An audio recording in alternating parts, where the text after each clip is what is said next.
Buonasera a tutti, bentornati a giovedì, ennesimo appuntamento con la rubrica, come l'abbiamo chiamata, più dissacrante sulla quarta serie, il nostro approfondimento settimanale più leggero, diciamo così, appunto, sul quarto campionato italiano che vede le squadre sarde, sì, squadre sarde particolarmente protagoniste del girone G. Mio fedele, immancabile compagno di viaggio, caro Roberto Pinna, buonasera.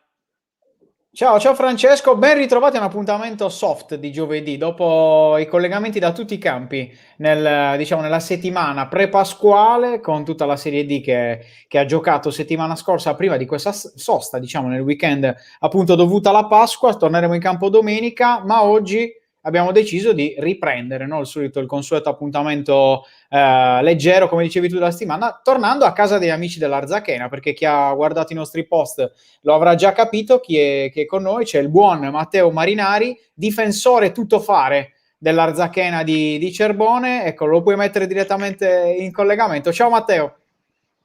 Ciao, buonasera a tutti.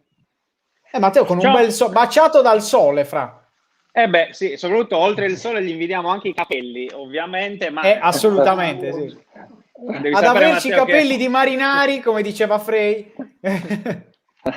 esatto, diventerà una delle frasi più ricorrenti di questa puntata, ma insomma, caro Matteo, intanto benvenuto a giovedì. Grazie mille. Insomma, abbiamo già ospitato alcuni tuoi compagni di squadra, non so se ti abbiano parlato bene o male di questa trasmissione. Vabbè, diciamo che allora, Andrea Conge non conta, perché insomma oramai lo conosciamo da troppo tempo, però insomma siamo curiosi. Diciamo che Ungaro, Molino e Bonacquisti sono leggermente più affidabili, dai.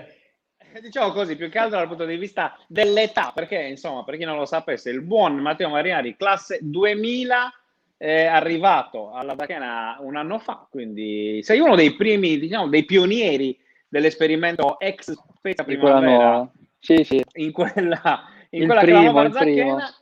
Esatto, raccontaci un po' com'è questo, insomma, com'è stato questo passaggio appunto dalla Primavera dello Spezia alla Serie D e alla Zacchena. Sinceramente mi sono trovato bene. Il presidente ex presidente dello Spezia ha comprato l'Arzachena per mandarci anche noi giovani a farci delle esperienze tra i grandi. L'anno scorso è stato il primo e anche l'unico, invece quest'anno mi hanno raggiunto anche altri compagni, ci troviamo tutti molto bene. Sì, tra l'altro ti saluta, caro Matteo, il buon Lorenzo Belotti, tuo compagno anche proprio lì Sì, compagno allo anche lui. Spezia. Sì. Resto un attimo sullo Spezia. Innanzitutto ti chiedo, ti saresti aspettato un impatto così perfetto quasi con la Serie A della squadra italiana? No, non me lo sarei mai aspettato, mai. Anche perché oggettivamente il È il primo mister anno. sta... Esatto, Sì. al primo anno sta facendo un campionato importante, anche con uno Spezia che prova a giocarla, no? Non la classica squadra Sì. salvezza. Sì. Ecco, quanto ci speri magari un domani di tornare e di essere protagonista anche con la maglia bianconera? Ecco, lì sarebbe un sogno per noi ragazzi che siamo qua ora. Sì. Nel frattempo Danilo Bonacquisti dice cappello devastante di Marinari, anche se Danilo... Anche lui Esatto. non può parlare. Danilo con quel biondo platino, ragazzi, se l'hai sentita forte in questa stagione, però diciamo che ci vuole coraggio, diciamo. Salutiamo Danilo, a cui ovviamente ricordiamo ti vogliamo sempre bene, evita di menarci come fai quando in campo, ma anche in allenamento Danilo è uno che non tira mai indietro la gamba? Sì. Lo temete abbastanza, immagino. Quando uno non ha la qualità deve fare quelle cose, purtroppo. È vero. Quando pecchi di qualità è assolutamente vero così. Resto un attimo invece sulla Sardegna, caro Matteo. Sei un 2000, l'abbiamo detto, giovanissimo, comunque ormai quasi un veterano di questa Arzachena, uno di quelli con più esperienza anche tra gli smeraldini di questa categoria, nonostante la giovane età. Che vita hai trovato sull'isola in generale, oltre a stare bene ovviamente ad Arzachena, altrimenti non saresti rimasto? Rispetto a dove abito in Toscana è diverso, però mi sono trovato bene. Anche con i sardi, con i compagni sardi mi sono trovato benissimo. Non ho avuto mai problemi, anzi, molto bene mi sono trovato. Anche perché sono rimasto qua quest'anno. Esatto, esattamente. Ma chi ti ha aiutato di più e chi invece è più complicato da gestire nello spogliatoio smeraldino? Sono cambiati a parte dall'anno scorso, Quest'anno chi c'è? Buon acquisti, mi ha aiutato, Ruzzittu, un po' i soliti che sono sempre stati qua. Certo. Visto che abbiamo parlato dell'anno scorso e di quest'anno, la differenza principale è anche in panchina, no? Tra gli allenatori che ha avuto all'Arzachena. Ti chiedo un po' le differenze tra Giorico e Cermone, che di fatto dentro il mondo Arzachena sono veramente i mister, forse degli ultimi anni, ma in generale anche nel calcio sardo. Quante differenze hai trovato? Chi magari ti ha aiutato più in qualcosa e chi invece ti ha aiutato più in un altro aspetto? Allora, ne ho trovati differenze. A parte Giorico c'era sempre stato, anche con lui mi sono trovato bene. Due modi di giocare completamente diversi sono. Cervone prepara più le partite e più si gioca meglio, mentre Giorico la metteva più sulla grinta, su quelle cose lì da campo. Quindi uno più grintoso, Giorico, assolutamente. Sì. Che salutiamo il mister che è rimasto a guardare quest'anno, ma siamo sicuri che nella prossima stagione, o chissà anche nel finale di questa stagione, qualcuno non lo vada a chiamare. Qualcuno dice, ovviamente i tuoi capelli, Matteo, hanno fatto successo, sappilo. Per qualcuno ti hanno paragonato a qualche giocatore argentino, forse anni 80-90. Un pochino è ispirato, non so, a Cannigia, non so, se l'ispirazione di quel periodo lì. Ma sta tornando di moda il cappello lungo, vero Matte? No, in squadra sono l'unico sinceramente a avere il capello lungo. Però nei calciatori vedo che sta tornando un po' di moda. Chi se lo può permettere? Beati voi, assolutamente. Contenti voi, contenti tutti. Sei un 2000, quindi sei cresciuto quest'anno all'ombra di Congiu, Ungaro in difesa, però magari un idolo leggermente più forte l'avrei avuto, immagino, in carriera. Con chi è stato, diciamo, da ragazzino il tuo difensore preferito? Quando ero ragazzino Thiago Silva mi piaceva tantissimo, poi quando Milan, quando era al Milan. Thiago Silva, ok, ma in generale Sì. è proprio lui No. uno dei tuoi idoli come ruolo o come calciatore? Ibra. In generale Ibra, sì. Quindi leggo un pochino di tifo milanista in Matteo Marinari. Confermo. L'hai presa bene, diciamo, i più 11 dell'Inter? No, dai, non farei queste cose. Ma c'è qualche interista in squadra invece che magari ti sta un po' prendendo in giro? Molino. Ah, ecco, beh, giustamente, insomma, uno dei più esperti ci sta che faccia il nonnismo anche. Molino c'era nel triplete di Mourinho, se non sbaglio, vero? In panchina dava ogni tanto il cambio a Pandev, però c'era. Esatto, era quello che si giocava il posto con Pandev. Molino Milito, se non sbaglio, l'attacco. Salutiamo ovviamente Esatto. il grande Daniele, che tra l'altro, Matteo, insomma, no, ma anche Milito che segue sempre giovedì. soprattutto Milito è anche il fratello di Milito, insomma, grande difensore centrale. Ecco, vedi, Matteo ricorda un po' Gabi Milito, un po' come capelli, anche come colori della pelle, ma volevo sapere Daniele Molino che, ripeto, nell'ultimo periodo è tornato titolare dopo i problemi fisici, mi sta dando una grande mano. Ecco, come giocare con lui, perché insomma lui la Serie D è una categoria che ha sempre conosciuto, in cui è sempre stato decisivo, tranne qualche rarissimo esempio. Sì, a giocare con lui ci si trova molto bene, poi ti aiuta, è un uomo, ormai questa categoria è la sua, ha esperienza, aiuta i più giovani, sempre a dare consigli, anche come persona è bravissima. E beh, d'altronde poi gallurese, quindi insomma fa anche un po' gli onori di casa, immagino, con tutti voi che siete arrivati da fuori. Hai detto bene all'inizio di trasmissione, l'anno scorso eri il pioniere di questo esperimento, invece quest'anno siete in tanti, ex Spezia, forse è Alessandro Rossi quello che prende un po' più l'occhio, come direbbe il nostro Roberto, nel senso che è quello che nell'ultimo periodo tra i giovani sta facendo meglio. Sì, è vero, sta trovando anche il gol, bravo, lui è molto bravo. Sì, tra l'altro, invece, visto che restiamo un po' in casa Arzachena, domenica avrete la rivincita sul Giuliano, no? Una partita definita un po' una beffa. Immagino che il buon Cerbone ancora non l'abbia digerita totalmente, conoscendo il mister. Ve l'avrà ricordato sicuro in settimana, però qualche punticino, nonostante una stagione secondo me tutto sommato abbastanza solida che avete fatto, anche con dei problemi legati al Covid prima della pausa natalizia, qualcosina nelle ultime partite avete lasciato nel finale. Come mai secondo te, nei minuti finali proprio? È vero, non è stata la prima volta quella di giovedì scorso, è già la seconda, terza volta. È un problema che abbiamo con la squadra, stiamo cercando di risolverlo il prima possibile. Anche dato secondo te dal fatto che oltre ai vari Molino con Giungaro siete molto giovani e magari vi manca anche quel Sì, pizzico di malizia in più. Sì, quello sicuramente quello. Ecco, in generale invece un aspetto della stagione, no? Perché tu sei uno dei giovani che però hanno vissuto il cambio di girone per le squadre sarde. Quest'anno è un campionato molto più complicato, forse proprio sotto questo aspetto qua, perché è molto più livellato, specie verso nel basso della classifica. Non so che cambio hai trovato rispetto all'anno scorso. È più complicato, secondo me fino a fine anno è combattuto, sia play out, combattuto, play off, è molto combattuto quest'anno. Sì, assolutamente. Per dire, Voi come... non c'è la dimmi. squadra quella ultima, squadra cuscinetto, se la lottano tutti fino alla fine quest'anno. Sì, assolutamente. Voi più o meno avete 4 punti sull'ipotetica zona play-out, poi tutto da vedere cosa succederà in Serie D anche con la ripresa dell'eccellenza. Però ti chiedo, l'obiettivo, fare bene, ovviamente stare a metà classifica, però se dovessi centrare proprio un obiettivo tuo personale di squadra da qui alla fine? Sicuramente salvarsi il prima possibile, quello lì è l'obiettivo della squadra. Il prima possibile bisognerebbe salvarsi così e poi vediamo. E il tuo? L'obiettivo tuo? L'obiettivo non lo so, vediamo anche quello. Quelli vediamo. Io speriamo che me la cavo, giustamente. Sì. Pensavo mi rispondessi vincere al quiz che ci sarà dopo, però vediamo se ce la farai. Congiu fino adesso li ha vinti tutti, quindi io dico sempre se ce la fa Andrea Congiu ce la può fare davvero chiunque. Matte, stai sereno. Congiu campione, insomma, anche da questa... campione mondiale. Campione mondiale di quiz di 131.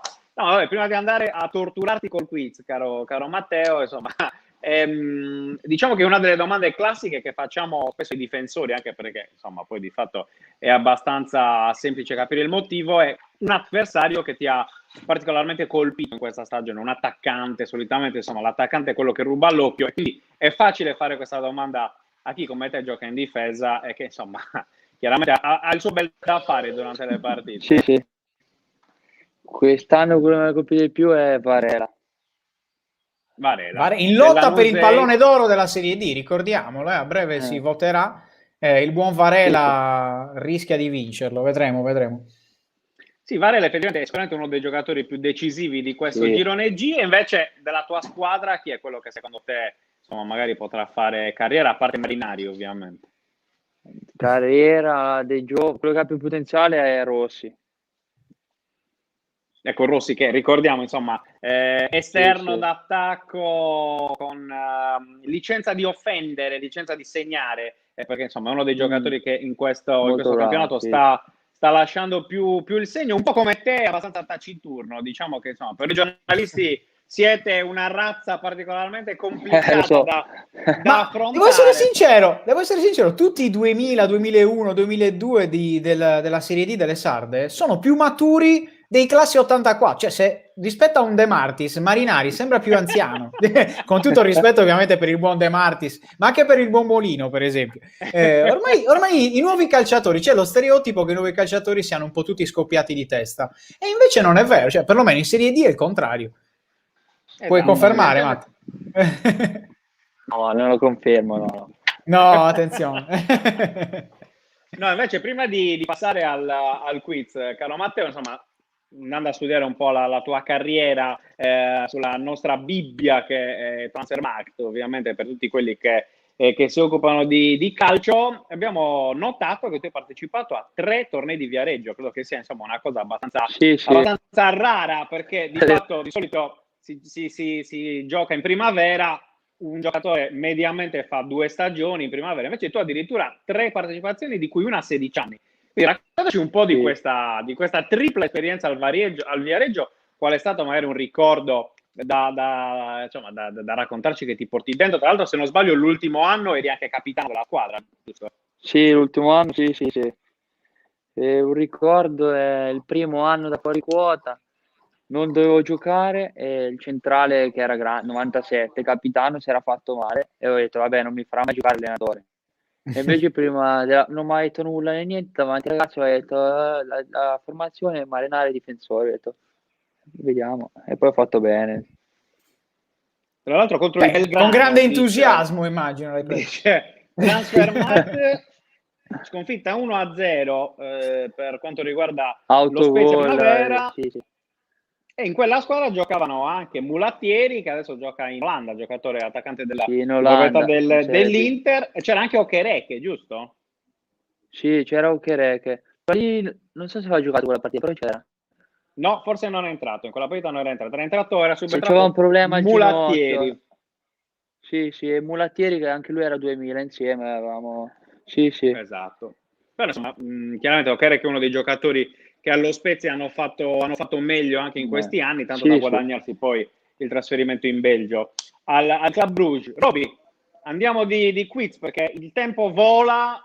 Esatto. Io sono anche molto curioso di vedere cosa avrai pensato per il povero Matteo. Allora, il filo conduttore è proprio quello che dicevo prima, cioè questi 2000, questi ragazzi 2000 che non si può dire millennial, ricordiamolo, perché i millennial sono praticamente è la mia generazione, dei nati negli anni 90, però questi nati negli anni 2000 sono più maturi rispetto magari ad altri. Quindi Matteo, le domande per te sono tutte basate sul tuo anno di nascita. Vediamo quanto hai studiato, in base a cosa è successo nel 2000. La prima è facilissima, cioè, sono 5 domande, il regolamento è questo, sono 5 domande, se ne azzecchi almeno 3, vinci questo duello con 131. Ok, ci proviamo. La prima è facilissima per te. Come? Quanto ha fatto? 5? Con Giulia era in sfida e ha vinto una sfida contro un altro, era una puntata un po' diversa il quiz che ha fatto Andrea rispetto a questo tuo, però ha vinto per 2 volte di fila, quindi dovresti partire da questo presupposto della serie può farcela chiunque. La prima domanda è: chi vinse lo scudetto proprio nella stagione in cui tu sei nato, quindi il 99-2000? È facile? È facilissimo. Una grande 99-2000. squadra. Sì, 99-2000, stagione 99-2000, Serie A 99-2000, una squadra, ti posso dire che non è di Milano, visto così ti togli da... Juventus. Per forza. No, sbagliato, era la Lazio. La Lazio vinse lo scudetto mai, nel 2000. Non ci avresti mai arrivato. No, Come sei a livello di tecnologia, caro Matte? un po' me ne intendo. Un po' te ne intendi, attenzione, questa quindi è una domanda per te, perché nel 2000, precisamente a fine febbraio del 2000, Microsoft lancia una nuova versione di Windows, una di quelle versioni che fecero poi la storia dei PC da casa, diciamo di tutti gli italiani, non solo nel mondo, ma soprattutto degli italiani. Di che versione di Windows stiamo parlando? È facilissimo, cioè Windows lanciata nel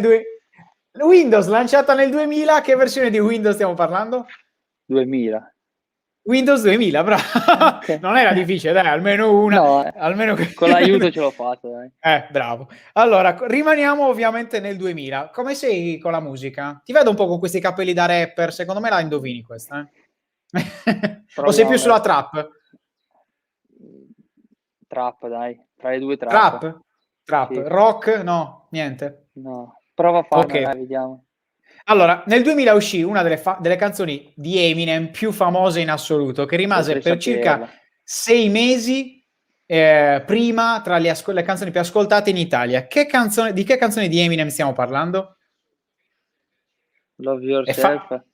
No, The Real Slim Shady. È una delle canzoni, diciamo, che hanno lanciato in assoluto Eminem anche in Italia. Ritorno sullo sport, questa la devi indovinare perché è talmente facile. Praticamente nella domanda c'è la risposta.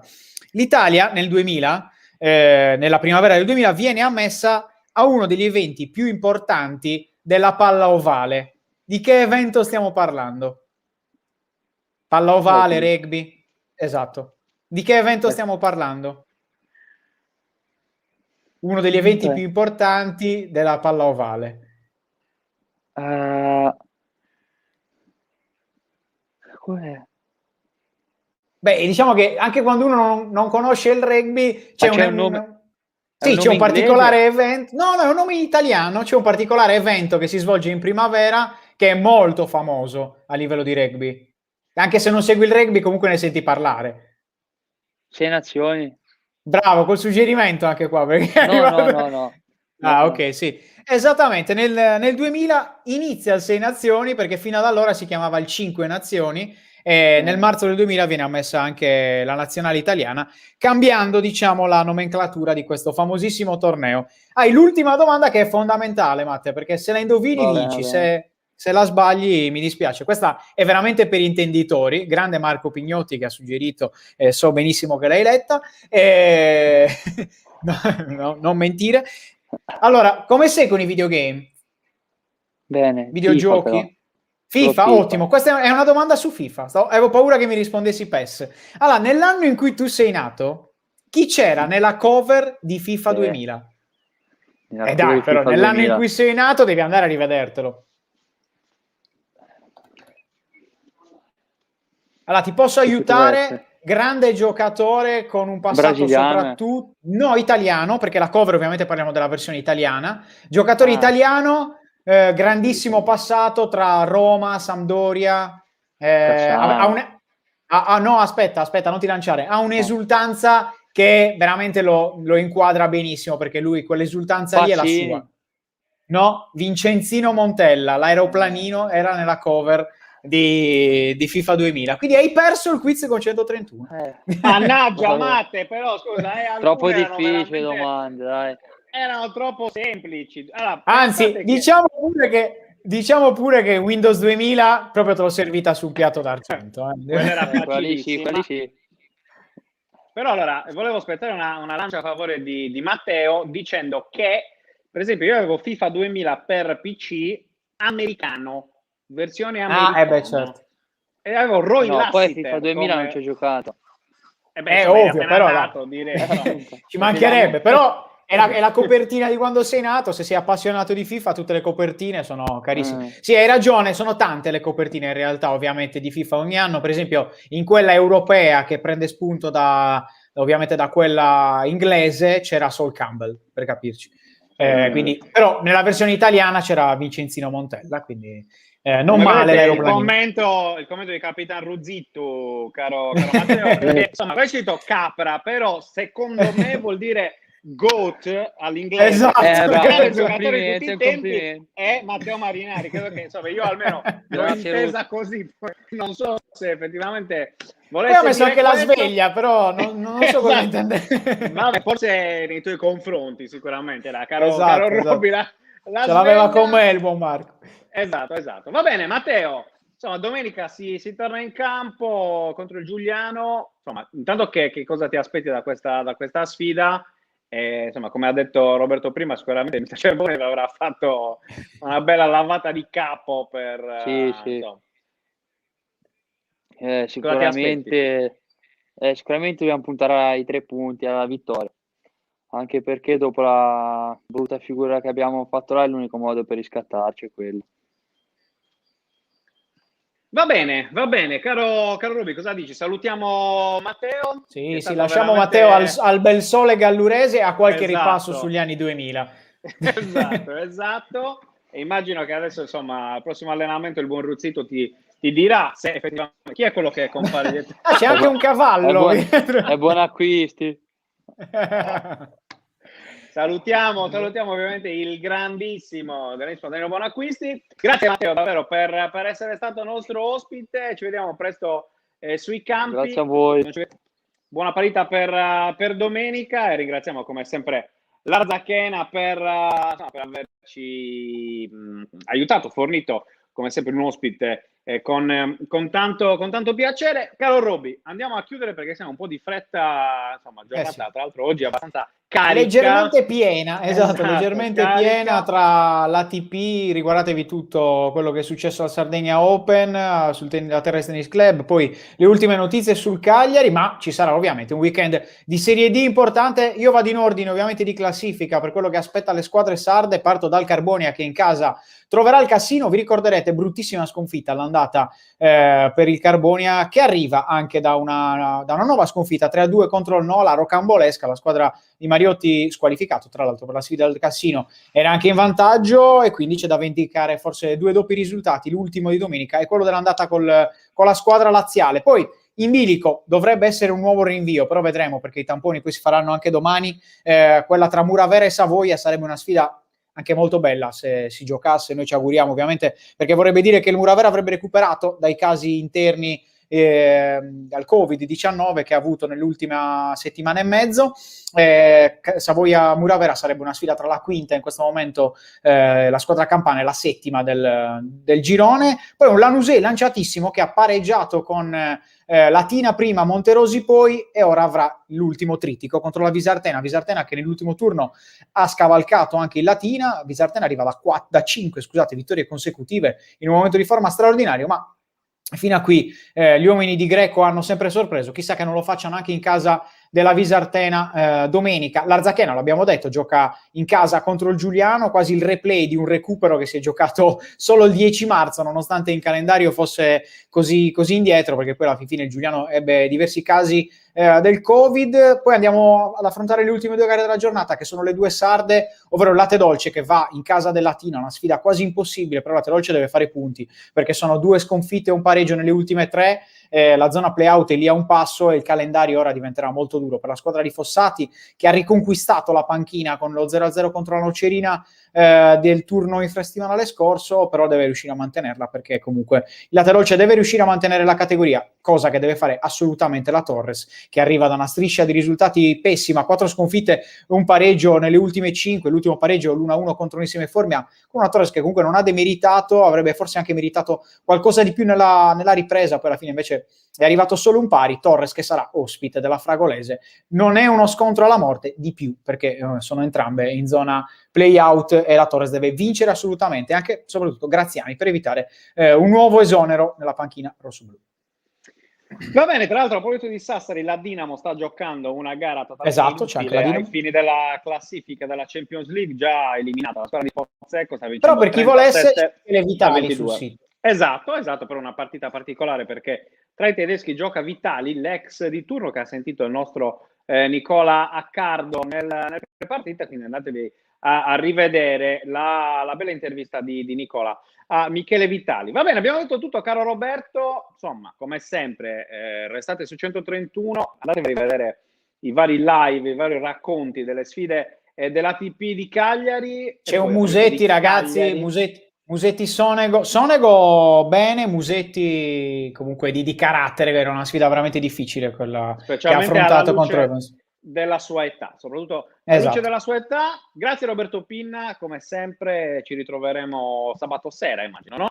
Nel pre-partita di Inter Cagliari con gli amici di Future Lab, perché insomma poi il Cagliari gioca domenica mattina 12:30 contro l'Inter, partita quasi impossibile, ma chissà che finalmente davvero i giocatori di Semplici non tirino fuori l'orgoglio per riprendere questa sfida a salvezza che sta diventando veramente complicata. Grazie a tutti, buona serata, restate su 131, sigla.